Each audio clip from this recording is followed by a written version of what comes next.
बे सासे कन्ट्रेक्टरा थगायनानै बिथांमोनखौ बे हाग्राबारियाव लाबोनानै खामानि मावहोदों आरो बिथांमोननि मबाइलखौबो दा लांनानै दंहैयो।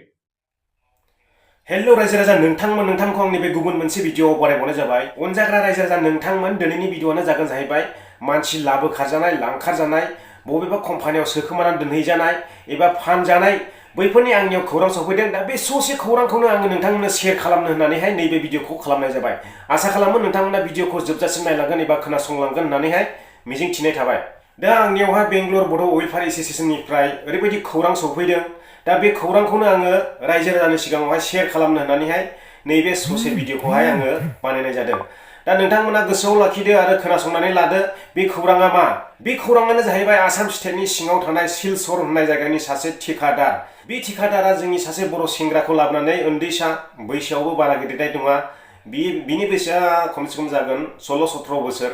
दा बे सेंग्राजों लोगोसे साब्रै आदैबासि दङ होननानैहाय आङो खोनानो मोनदों। दा बे सेंग्राफोरखौहाय माने मोनसे तामिलनाडुनि मोनसे मैखुन कम्पानियाव एकदमबारे हाग्रा बे जायगायाव लांनानैहाय माने फैसा होयो ना बेथन होयो, बिसोरनि मबाइलखौबो गासिखौबो सिख'जोबनानैहाय बे ठेकादारा लानानै थांदों।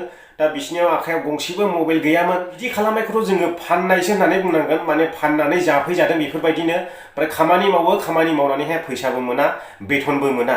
ओमफ्राय बिनि सायावहाय मबाइलखौबो बिसोरो सिज खालामनानै दोनजोबदों। दा बैखौथ' जोङो फाननानैसो दोनफैदों होननानै बुंनांगोन। फाननानै दोनफैदों होननानै बुंब्लाबो गोरोन्थि जानाय नङा। दा बे जाथायखौ सोर खौरां होफैखो? बे गथ'नि बिबौआ बेंगलर बड' वेलफेयार एस'सिएशननो थांनाय 22 थारिखआवहाय लाइजाम गथायफैदों। दा बेंगलर बड' वेलफेयार एस'सिएशना बे लाइजामखौ मोननानै दा बे गथ'खौहाय थांनानै लायबाय।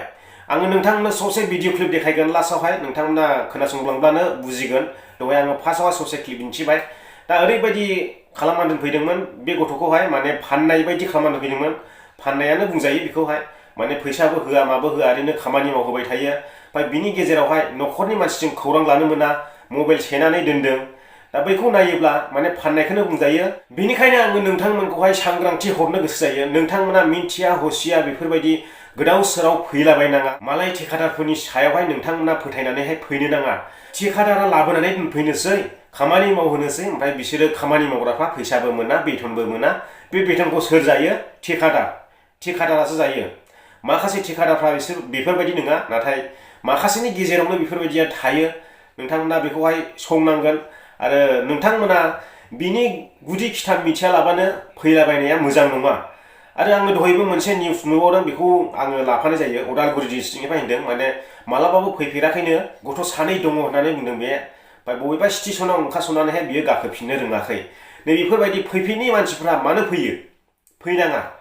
आरो सोरबा गामि खाथिनि मिथिखानाय लोगो असे दङब्ला, नोंखौ लेंबोदोङोब्ला नोङो फैनो हागोन। नाथाय नोङो गावनो रोङा गारा, जेबो भाषा रोङा, जेबो लेंगुवेज रोङा, बै मानसिफ्रा फैनो नाङा। बिदिनो गोदाव सोराव जाफैलाबायो। ओमफ्राय नैबे बोसोरावहाय जोंनि बर' सुबुंफ्रा ट्रेनावहाय गोबां मानसि थैनाय खोनाबाय। गैयालाबो 4निफ्राय 7-6-7 जनसिमाखौ जोङो ट्रेनावनो नाख्लायजानाय, गोग्लैनानै थैनाय नैबेफोरबायदिखौ खोनानो मोनबाय। बेनिखायनो आङो बयनिबो रायजो राजाफोरनोहाय सांग्रांथि हरनो सानो, माने नोंथांमोना मिथिया हसिया बेफोरबायदि फैलाबायनो नाङा। आरो नोंथांमोनजों रावबो कन्टेक्ट गैयालासेनो नोंथांमोना जोङो खामानि मोनहैखागोन होननानैहाय फैनो नाङा। बेयावनो गोदाव सोराव जायो। आरो जोंनि बर' सुबुंफोरनावथ' न'खरनि हालोदा मोजां नङा, गोबां रां रुफा लानानै फैनो हाया। आरो रां रुफा लानानै फैब्लाबो नोंथाङा रायज्लायनायनि प्रब्लेम, रायज्लायनो रोङा, नै बिदि जायो। बेनिखायनो नोंथांमोना गोदाव सोराव जाफैयो।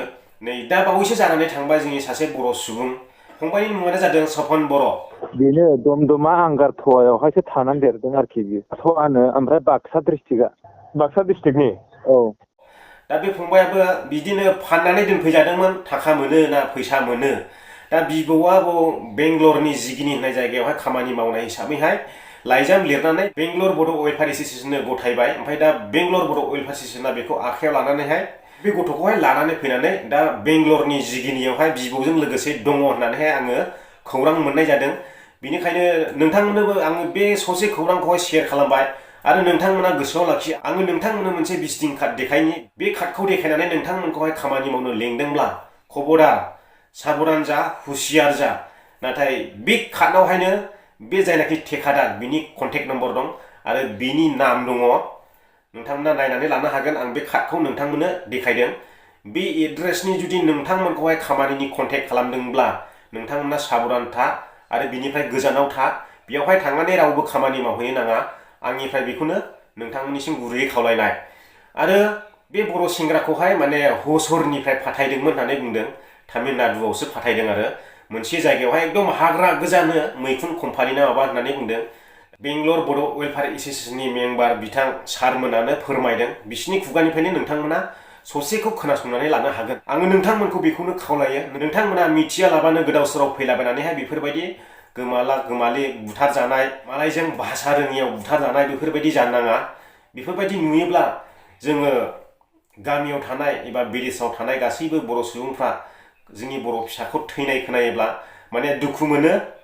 बेनिखायनो आङो नोंथांमोनखौ बयखौबो खावलायहरो रायजो राजा नोंथांमोन आङो भिडिअखौ गोलाव खालामनो गोसो गैला नोंथांमोना जायनाखि विदेशाव फैयो खामानि मावनो बै बिथांमोना गावखौनो गाव सांग्रां लाखिलांनो जाबाय आङो बेखौनो जोबथारनायाव खावलायबाय दा बे फंबाय सासेयाथ' सेफटि दंसै बेखौ लाबोनानै दोनफैबाय बेंगलरावहाय दा बियो गावनि बिबौजों दंफैसै जेबो गिनांगौ गैला दा सिगांसो माने गोदाव सोराव जानानै दंमोन नालाय ओमफ्राय दा बे लाइजामखौ मोननाय लोगो लोगो बेंगलर बर' वेलफेयार एस'सिएशना बेखौहाय लाबोनानैहाय बिबौजों लोगोसे दोनफैबाय बिबौआबो थांफाखादों लायनायावहाय ओमफ्राय दा बियो बिबौजों लोगोसे थाफैफिनबाय बेनो रायजो राजाफोर दिनैनि भिडिअआ नोंथांमोना भिडिअखौ मोजां मोनदोंब्ला लाइक खालामनो दाबाव आरो चेनेलाव दिनैसो गोदानै हाबफैदोंब्ला अननानै चेनेलखौ साबस्क्राइब खालामनो दाबाव 50K जाथारसिगोन नोंथांमोननि अननायाव थाबैनो 50K खालामनानै होगोन होननानैहाय रायजो राजा नोंथांमोननिफ्राय आसा खालामबाय थाबाय गोजोनथोंसै बयनिसिमबो जै बर' हारिनि जोबथारनायाव नोंथांमोना बेंगलर बर' वेलफेयार एस'सिएशनखौहाय अनसायदोंब्ला सालुट खालामलाङो दाबाव